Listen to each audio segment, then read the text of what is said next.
ஒரு ரேண்டமாக ஒரு ஈவினிங்கில் வந்துட்டு ஐ காட் அ கால். என்னோடய ஃப்ரெண்ட் வந்து ஏடியா ஒர்க் பண்ணியிருக்காரு விக்ரம். இந்த மாதிரி இந்த சீரீஸில் ஒரு கேரக்டர் இருக்குது பண்ணோன்னு. நான் வந்து ஒர்க் பண்ணிட்டு இருக்கனால சீரீஸ்லாம் வந்துட்டு ரொம்ப நாள் போகுமே, நான் என்ன பண்ணுவேன் அப்படின்னு கேட்டேன். நீங்கள் வாங்க, இவ்வளோ நாள் தான் பிளான் பண்ணியிருக்கோம், அதுக்குள்ளே எடுத்து காமிக்கிறோம் அப்படின்னு சொன்னாங்க. அது மாதிரி 2 நாள் தான் ஸ்பெண்ட் பண்ணேன். அதுக்குள்ளே வேலை அப்படியே நல்ல சூறாவளி மாதிரி டப்பு டப்பு டப்புன்னு நான் பண்ணி முடிச்சிட்டாங்க. நான் அதையும் தாண்டி நான் ரொம்ப ஸ்ட்ராங்காக பிலீவ் பண்ணுறது என்னன்னா, ஒரு ஆர்டிஸ்ட் பொலிட்டிக்கலாக நான் அதையும் தாண்டி கலை எப்போவுமே மக்களுக்கானது. அதில் நடித்த ஒரு பொண்ணாக வரதை விட இன்னைக்கு அந்த சீரீஸோட பயங்கரமான ஃபேனாக தான் இன்னைக்கு நான் இங்கே நின்று பேசுகிறேன் அப்படின்னு சொல்லலாம். ஏன்னா அந்த சீரீஸில் வந்துட்டு யதார்த்தமான மக்களோட வாழ்க்கையும் அவங்களுக்கு ஒரு நீதி கிடைக்கணும்னா எவ்வளோ போராடணும், எவ்வளோ கஷ்டப்படணும் அப்படின்றதையும் ஒரு படமாக எல்லாருக்கும் எடுத்து காமிச்சிருக்காங்க. அண்ட் அதுக்கு நான் ரொம்ப தேங்க்யூ சொல்லிக்கிறேன். Thank you so much everyone. Thank you. Prabhakaran, we use to call captain. Captain தான் நாங்கள் கூப்பிடுவோம் அவங்கள. இதில் ஒரு சின்ன ஸ்டோரி இருக்குது, சொல்லட்டுமாடா?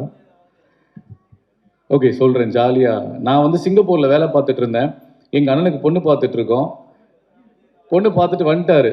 பொண்ணு ஓகேவா சொல்லணுமானா மாப்பிள்ளையோட தம்பி சொல்லணும்னு சொல்லி அந்த வீட்டில் சொல்லியிருக்காங்க.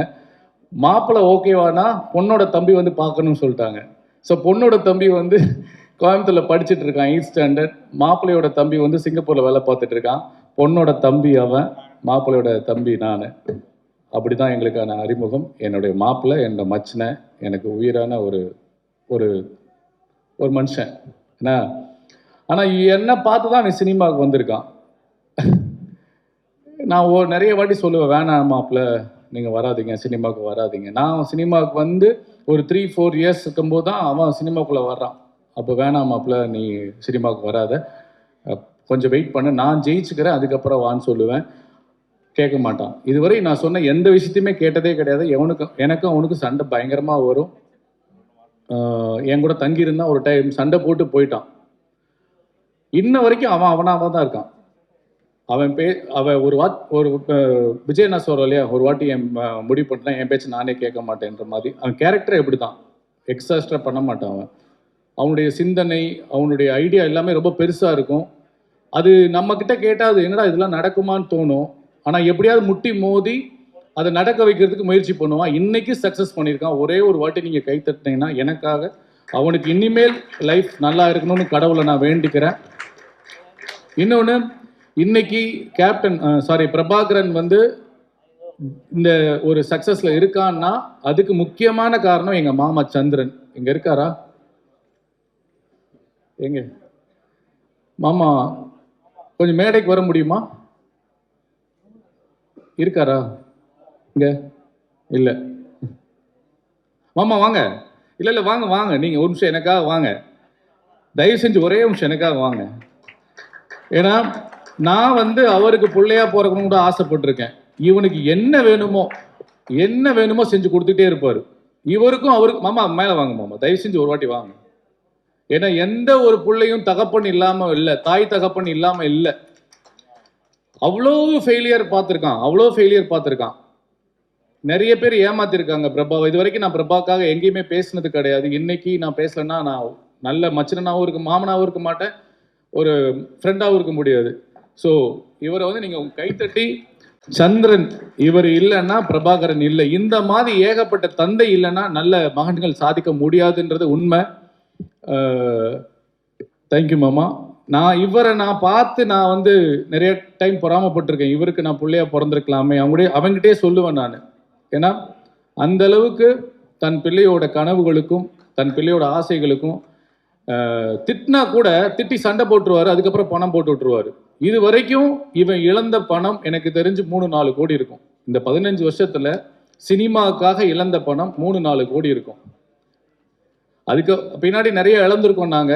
இருந்தாலும் அவன் லட்சியம், அவனுக்குன்னு ஒரு இடத்துக்கு வரணும், யாரோட ஒரு சப்போர்ட் இல்லாம நம்ம ஜெயிக்கணும் அப்படின்றதுல போராடிட்டு இருக்கான். இன்னைக்கு உண்மையாவே இவனுடைய வெற்றி, இது வரைக்கும் நான் அவனுடைய வெற்றி எதுக்குமே நான் பாராட்டல, இந்த வெற்றியை உண்மையாவே பாராட்டுறேன்.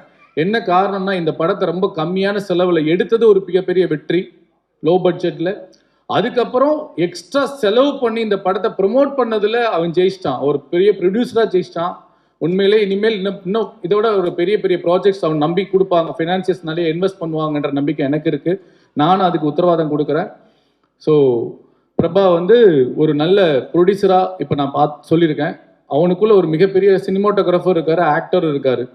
கிழக்கு பார்த்த வீடுன்னு ஒரு படம் பண்ணியிருக்கான். சான்ஸே இல்லை. அந்த படம் நீங்கள் என்னைக்காவது ஒரு நாள் ரிலீஸ் ஆச்சுன்னா தெரியும், அந்த அளவுக்கு அவன் பெர்ஃபார்மன்ஸ் இருக்கும். And all the very best மாப்பிள்ள. கொஞ்சம் எமோஷனல் ஆகிடுச்சு. இந்த படத்தில் ஒர்க் பண்ண டிரெக்டர் சார், நம்ம கூடிய சீக்கிரம் உங்களுக்கு அட்வான்ஸ் தரேன் சார். இன்வெஸ்டர் பார்த்துட்ருக்கேன். இதே 15 நாளில் 20 நாள் ஒரு படம் எனக்கு பண்ணி கொடுங்க sir. And all the technicians எல்லாருக்குமே என்னுடைய மனமார்ந்த வாழ்த்துக்கள். அண்ட் சண்முகம் வாங்க. நான் வந்து முத சினிமாவுக்கு வந்து அசிஸ்டன்ட் டைரக்டராக ஒர்க் பண்ணும்போது அந்த படத்தில் நடித்தார். சம்பளமே வாங்காமல் நடித்தார். 17 வருஷம் ஆச்சு. இவர் நடித்த படம் எனக்கு தெரிஞ்சு மினிமம் ஒரு 500 படம் நடிச்சுப்பேனே. 500 படம் நடித்து இன்னைக்கு இந்த ஒரு படத்தில் தான் முகம் தெரியுது. தயவு செய்து உங்கள் எல்லா கேமராவும் இவரை பதிவு பண்ணுங்க. எனக்கு ரொம்ப சந்தோஷமா இருந்தது. அவர் அந்த சீன்ல பார்க்கும்போது எந்த ஒரு ஹெசிடேட் இல்லாம என்ன கேரக்டர் கொடுத்தாலும் போய் நிற்பாரு. அவர் சொன்னது உண்மைதான். படத்துல வருமா வரதா தெரியாது, ஆனா சின்சியரா நடிப்பாரு. சினிமா மட்டும்தான் தெரியும். சினிமாவை மட்டுமே தொழிலா நேசிக்கிற ஒரு மனிதர், நடிகர். வாழ்த்துக்கள்ண்ணே. அண்ட் எல்லாருக்குமே என்னுடைய மனமார்ந்த வாழ்த்துக்கள். சித்தப்பு போயிட்டாரு. பருத்திவரன்ல ஒரு டைலாக் வரும், சித்தப்பு சின்ன வயசுல நல்லா கருன்னு ஒரு வண்டு மாதிரி இருந்தா இப்போ பாலிச்சு பார்க்கறதுக்கு பாலிஷா இருக்கா சித்தப்பு, எப்படி சித்தப்பு? அதெல்லாம் காசு பணம் வந்தா காக்கா கூட கலரா இருக்கா. இந்த மாதிரி நான் அவர்கிட்ட நிறைய டைம் பேசியிருக்கேன். அவர் மட்டும் அப்படியே இருக்காரு. காசு பணம் வந்தாலும், புகழ் வந்தாலும், தோல்வி வந்தாலும், எவ்வளோ பிரச்சனைகள் வந்தாலும் அதே மாதிரி இருக்காரு மனுஷன். எப்படின்னேன்னு கேட்பேன். நீ வந்து நம்பிக்கையை ஓடிக்கிட்டே இருந்துவாரு. சினிமாவை மட்டும்தான் எனக்கு தெரியும், சினிமாவை நடிச்சு போயிட்டே இருக்காரு. அவர் தான் இந்த படத்தை இன்னும் ஒரு படி தூக்கி நிப்பாட்டி இருக்காரு. அவுட் அண்ட் அவுட் இந்த பிரபாவனுடைய எனக்கு பிடிச்ச விஷயம் என்னன்னா, இந்த ப்ராஜெக்ட்ல என்ன காஸ்டிங் போடணும், என்ன இன்வெஸ்ட் பண்ணணும், இது எப்படி மார்க்கெட் பண்ணணுன்றதுல சூப்பராக பண்ணியிருக்கான். எகெயின் அண்ட் அகெயின் பிரபாவம் மட்டும்தான் எனக்கு பெருசாக தெரியுது. நான் சொந்தக்காரன்றனால சொல்ல. அடுத்த படம் இதை விட பெருசாக பண்ணுமாப்புல. வாழ்த்துக்கள். அண்டு பத்திரிகையாளர் யாரோ சொன்ன கருத்துக்கு நானும் உடன்படுறேன். கலையும் அரசியலும் இல்லாமல் வாழ்க்கை முழுமையடையாது. உங்க வெப் சீரிஸ்ல ஒரு டைலாக் போன போக்கில் சொல்லியிருப்பீங்க. சூப்பரான அரசியல் சொல்லியிருப்பாங்க.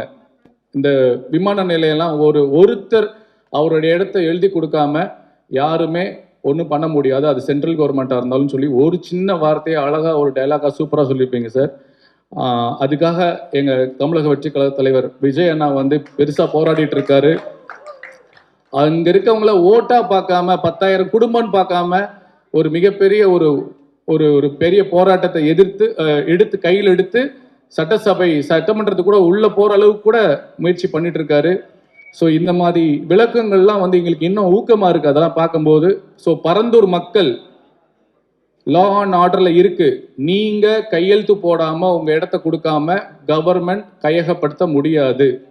சட்டத்துல இடம் இருக்கு. அந்த செய்திக்கும் நன்றி. டைரக்டருக்கும் ப்ரொடியூசருக்கு நன்றி. அண்ட் போன வாட்டி ப்ரெஸ் மீட்ல வந்து ஒரு பத்திரிகையாளர் என்ன அரசியல் பேசாதீங்க அப்படின்னு சொன்னார். எனக்கு டக்குன்னு ஸ்ட்ரக் ஆயிட்டேன். அடுத்து பதில் சொல்ல முடியல. அதுக்கு ஒரு சின்ன விளக்கம் கொடுக்கணும்னு ஆசைப்படுறேன். அந்த படத்துல அரசியல் இருந்துச்சு, அது ஒரு காட்சி இருந்துச்சு, அதனால நாங்கள் பேசினேன். அதனால தான் பேசினேன் நான். ஆனாலும் அங்கே ஒரு அடக்குமுறை இருந்தது. அதில் என்ன கேள்வி, எனக்கு வீட்டுக்கு போனதுக்கப்புறம் நான் என்ன தப்பாக பேசினேன், நான் என்ன தப்பாக சொல்லிட்டேன் அப்படின்னு நான் யோசிக்கும் போது எனக்கு மறுபடியும் உங்ககிட்ட இந்த கேள்வி கேட்கணும்னு தோணுச்சு. அரசியல் இந்த ஆடியோ லான்ச்சில் வந்து நான் சொன்ன கலையும் அரசியலும் இல்லாமல் வாழ்க்கை முழுமையடையாது. எத்தனையோ நடிகர்கள், எத்தனையோ இயக்குநர்கள் அரசியல் பேசுகிறாங்க, ஆனால் யாரையுமே கேள்வி கேட்க மாட்டுறாங்க. பெரிய பெரிய நடிகர்களாக இருக்கட்டும், பெரிய பெரிய இயக்குநர்கள் எல்லாமே அரசியல் பேசியிருக்காங்க, யாருமே தடுக்கல. அப்போ நான் மட்டும் ஏன் அரசியல் பேசக்கூடாதான்னு ஒரு கேள்வி வந்தது. நன்றி. அரசியல் பேசல, ஆனா இதுவும் பேசலன்னா அப்புறம் எப்படி? அந்த படத்துல இருக்கு. பத்திரிகையாளர் உங்ககிட்ட தான் நாங்க பேச முடியும், வேற எங்க நான் கேட்க முடியும்? அதனால மீண்டும் நான் அந்த படத்தை அரசியல் பேசுவதற்காகவோ சுய அரசியல் விளம்பரத்துக்காகவோ பேசல. ஒரு சிட்டிசன், ஒரு பொறுப்புள்ள மனிதனா அந்த கேள்வியை நான் கேட்டேன். அந்த கேள்வி கேட்ட பத்திரிகையாளருக்கும் நான் அதை தான் விளக்கம் கொடுக்குறேன்னு நான் நினைக்கிறேன். Thank you so much. அண்ட் இந்த சட்டமும் நீதியும் வெப் சீரிஸை இதான் ஃபர்ஸ்ட் டைம் பார்க்குறேன். பத்திரிகையாளர்களுக்கு ஒரு thanks meet. Super. Hats off to all the சட்டமும் நீதி டீம்.